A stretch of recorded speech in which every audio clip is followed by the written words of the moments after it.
Bonjour et bienvenue. Alors, pour commencer, plongeons direct dans une situation. Une situation qui parlera peut-être à certains. Imaginez une secrétaire de mairie, un peu débordée, qui utilise discrètement ChatGPT pour, disons, améliorer un courrier pour le préfet. Un peu comme une petite aide secrète, quoi. Mhm. Cette anecdote, elle a été racontée lors d'un congrès pour les directeurs généraux des services. Ça illustre parfaitement comment l'intelligence artificielle, elle est déjà là, dans nos bureaux, parfois sans qu'on s'en rende compte. C'est ce qu'on appelle le shadow AI, l'IA de l'ombre. C'est ça. Aujourd'hui, donc, on va explorer l'IA, mais spécifiquement dans le contexte des collectivités locales françaises. On va s'appuyer sur une conférence super intéressante de Marianne Dabadi, chercheuse, fondatrice d'Evalir, donnée justement à ce congrès. L'idée, c'est de décrypter ensemble ce que l'IA peut vraiment apporter aux services publics locaux. Quels sont les défis, les précautions à prendre, et puis ce nouveau cadre européen, l'AI Act. Bref, on essaye de donner une vision claire, nuancée, pour tous ceux qui s'intéressent à l'évolution de nos services publics ou à l'IA en pratique. Alors on y va? On décortique ça? Allons-y. Et c'est important de préciser, comme vous l'avez dit, on ne parle pas d'une intelligence unique, genre HAL 900 000. Non, on parle de systèmes d'IA. Et ces systèmes reposent sur des concepts clés. D'abord, il y a tout ce qui est traitement du langage naturel. C'est ce qui permet à la machine de comprendre et de générer du texte, comme nous. Ah oui, c'est la base des chatbots ou des outils qui aident à rédiger. Exactement. Et derrière ça, il y a l'apprentissage automatique, le fameux machine learning. Ces IA, elles ingèrent des quantités incroyables de données, des textes, des images, tout, pour apprendre, pour détecter des motifs. Et ça demande une puissance de calcul considérable. Souvent, ce sont des réseaux de neurones qui font le travail, un peu inspirés de notre cerveau, très efficaces, mais avec un côté boîte noire. Difficile de savoir précisément comment elles arrivent à telle ou telle réponse. D'accord, je vois. Et ça nous mène aux grands modèles de langage, les LLM. Le plus connu, c'est ChatGPT, bien sûr. Mais il y a aussi des alternatives françaises, comme Mistraléa, avec son interface Le Chat. Ces LLM, c'est la base de ce qu'on appelle l'IA générative, celle qui crée du contenu, du texte, des images, du code. Marianne Dabadi a même évoqué des recherches pour intégrer des vecteurs émotionnels, pour simuler des émotions humaines. Fascinant, non? Carrément. Revenons à cette IA de l'ombre, le Shadow AI. Si j'ai bien compris, c'est ça. Des agents qui utilisent ces outils comme ChatGPT de leur propre chef parce que l'organisation n'a rien prévu officiellement. C'est plutôt ingénieux de leur part, non? Une forme d'adaptation. C'est une preuve d'adaptation, oui, une recherche d'efficacité, c'est certain. Mais la conférence a beaucoup insisté sur les risques. Et le premier, c'est la confidentialité. Si on utilise la version gratuite de ChatGPT, par exemple, tout ce qu'on tape dedans, même des bouts de courrier officiels, des données peut-être sensibles, ça peut être récupéré par l'entreprise. Pour entraîner ses propres modèles, potentiellement. Pour une administration, c'est quand même un gros problème. Oui, ça pose question. Et ces hallucinations de l'IA dont on parle tant, c'est un vrai risque au quotidien dans une mairie ou c'est juste pour des usages très spécifiques? Ah non, c'est un risque bien réel, même pour des tâches qui semblent simples. Une hallucination, c'est quand l'IA invente. Elle invente des faits, des sources. Ça a l'air plausible, mais c'est faux. Marianne Dabadi a donné son propre exemple assez parlant. Elle a demandé à Mistral une bibliographie sur un sujet précis, et l'IA lui a inventé toute une liste de livres pour enfants, avec des liens, mais tous les liens menaient nulle part. Ah oui, quand même. Imaginez si on base une décision, une délibération sur ce genre d'infos erronées. C'est pour ça que la règle d'or, répéter et répéter, c'est toujours vérifier ce que l'IA produit. L'humain doit garder le contrôle.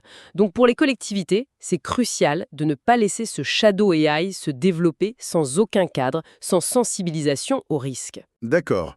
Risque identifié. Mais alors, les bénéfices. Concrètement, où est-ce que l'IA peut vraiment aider une collectivité aujourd'hui? Quels sont les usages prometteurs? Alors, la conférence a balayé plusieurs pistes.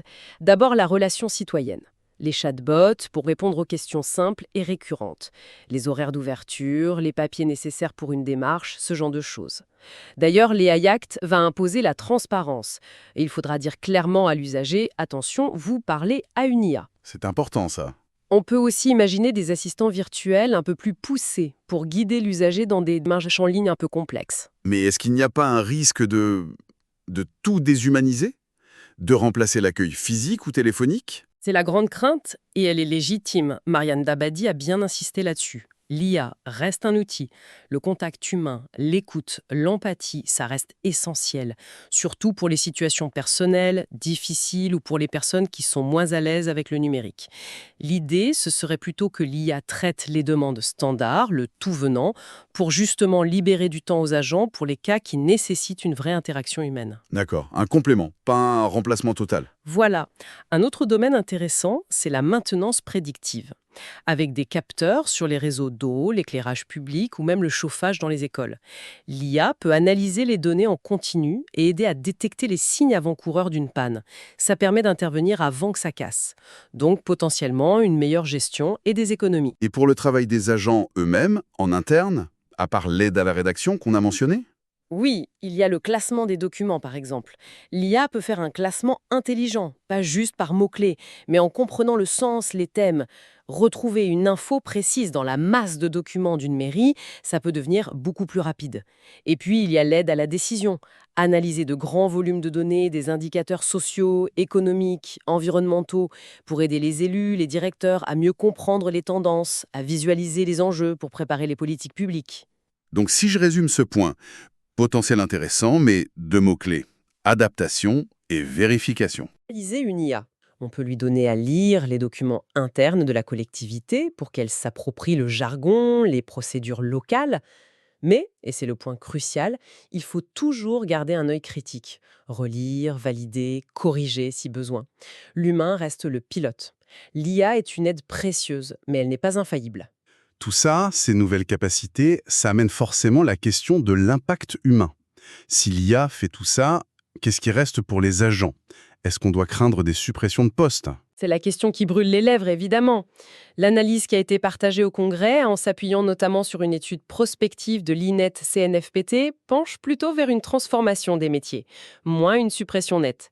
L'idée, c'est que l'IA pourrait prendre en charge une partie des tâches, disons les plus répétitives, les plus standardisées, celles qui ont une faible valeur ajoutée perçue par les agents eux-mêmes parfois.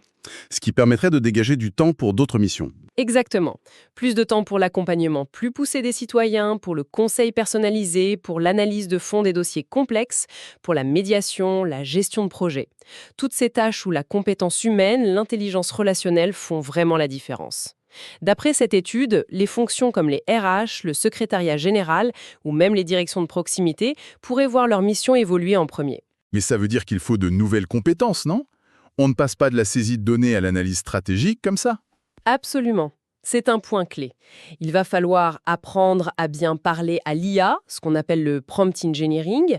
Il faudra savoir interpréter les résultats qu'elle donne, repérer ses biais éventuels et surtout être capable d'expliquer à un citoyen pourquoi une décision, peut-être basée en partie sur une analyse IA, a été prise.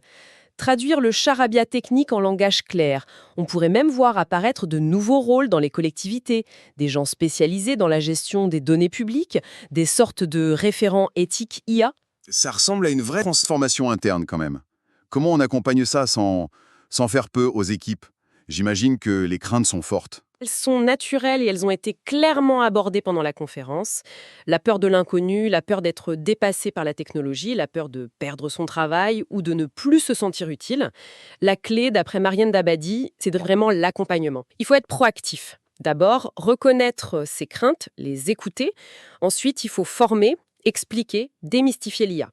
L'analogie avec l'arrivée de l'ordinateur ou même de la photocopieuse a été faite. Ça a transformé le travail, mais ça n'a pas supprimé les agents. Ça a changé comment on travaille.